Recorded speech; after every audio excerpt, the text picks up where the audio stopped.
בוא נדבר עם מוטי אספרי, מנכ"ל יאנגו טקסי, בוקר טוב. בוקר טוב. אתם לראשונה, חברה ישראלית, חברת מוניות ראשונה, מודיעה שהיא תתחיל את פעילותה ביהודה ושומרון? באמת, טבעי לגמרי. ספר. אולי קצת רקע קודם כל על ענף המוניות בישראל, כדי שנבין במה מדובר ואז נתחם את האירוע. יש בערך 25,000 נהגי מוניות שמסתובבים, מוניות ספיישלים שמסתובבות ברחבי ישראל.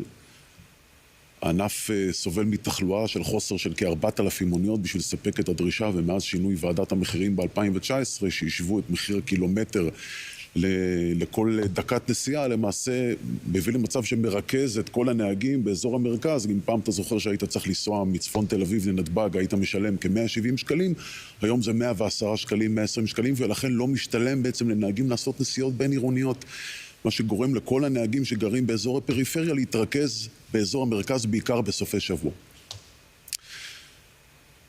ולכן בעצם אנחנו מנסים לעזור לענף הזה בכמה צורות. אחת הצורות, קודם כל, זה ייצר פריסה ארצית. כלומר, יש דרישה בהחלט בכל אזורי ישראל, דין נצרת, כדין ערד, כדין אריאל ואלקנה, אין הבדל. ובכל מקום שיש אזרחים ישראלים אנחנו באים לתת שירות.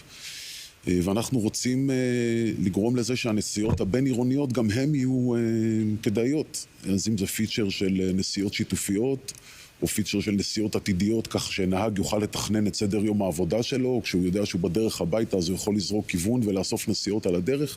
ואנחנו כל הזמן בקשר גם עם משרד התחבורה, על מנת לייצר דבר שנקרא מחיר דינמי, כלומר השוואה בין ביקושים להיצע. רגע, בוא נדבר על נסיעה ביהודה ושומרון. מבחינת הבטיחות של הנהגים ושל הרכבים, אתם נערכים להיבט הזה? מן הסתם הכבישים שם מאתגרים בתקופה האחרונה. כן, לגמרי, בהחלט. אז גם על זה חשבנו, ואחד הדברים האחרונים שיצאנו איתם עוד לפני שבעצם פתחנו את השירות, זה מערך בטיחות שנמצא בתוך פיצ'ר בטיחות, שנמצא בתוך אפליקציית הנוסע, שיש לו שם מגוון אפשרויות. אחד מהם, קודם כל, זה לשתף את כל מסלול הנסיעה שלו, עם כל אחד מאנשי הקשר שלו, לחצן מצוקה למשטרה או לכל אחת מחברות ההצלה שיש, ובנוסף איזשהו איש קשר קבוע, שברגע שהוא לוחץ על לחצן המצוקה, בעצם משתף גם את מסלול הנסיעה שלו, וגם נותן את המיקום המדויק שלו ואת הפרטים לאותו איש קשר קבוע, וכמובן מוקד השירות שלנו שתומך.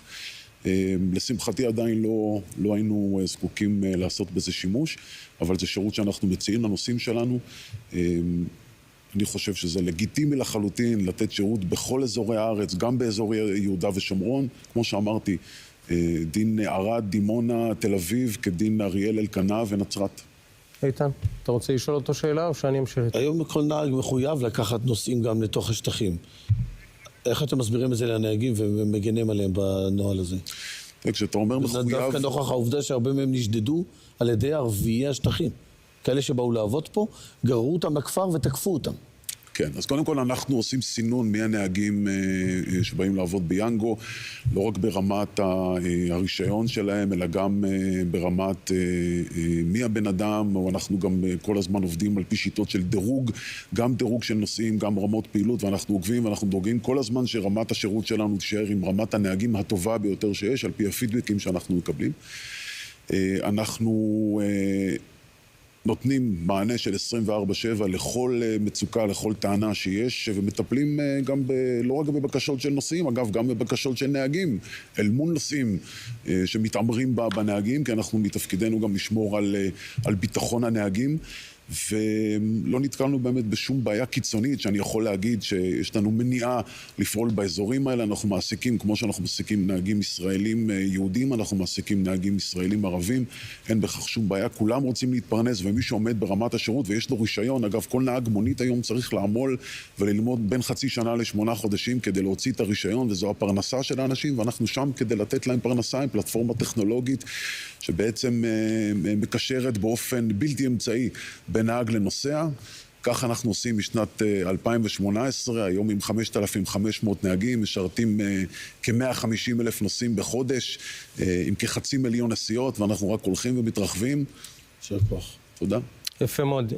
מוטי אספרי, מנכ"ל יאנגו טקסי, כל הכבוד על היוזמה, יפה מאוד. תודה לכם, תודה על הבמה.